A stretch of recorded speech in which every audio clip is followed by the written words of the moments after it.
Bonjour à tous, nous poursuivons avec la quatrième Mishnah, Mishnah Dalet.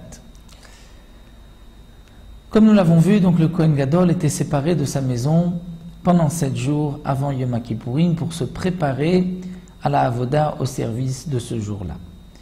La Mishnah nous enseigne Kol Shivat Hayamim pendant les 7 jours, Lo hayu monim mimenu ma'achal ou mishte.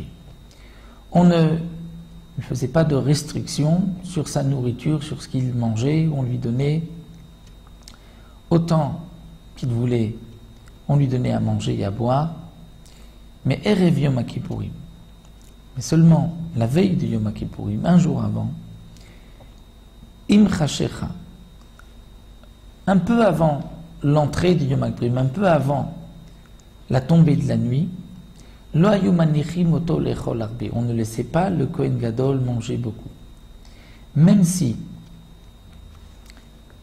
le lendemain, c'était un jour de jeûne. Et donc le Kohen Gadol devait se préparer à ce jour-là et devait manger, mais on ne le laissait pas manger trop de nourriture. Pourquoi ? Parce que la nourriture amène le sommeil.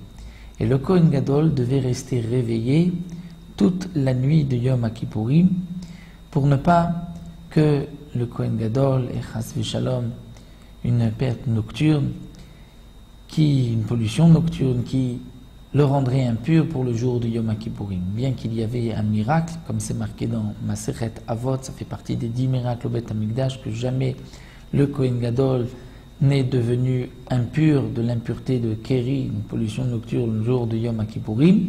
Mais malgré tout, on devait faire le maximum afin d'éviter une telle chose, et c'est pour cela qu'on ne laissait pas le Kohen Gadol dormir la nuit de Yom Kippourim. Et donc, c'est pour cela aussi qu'on ne lui donnait pas trop à manger, afin qu'il ne s'endorme pas, puisque la nourriture apporte le sommeil, comme nous enseigne ici la Mishnah.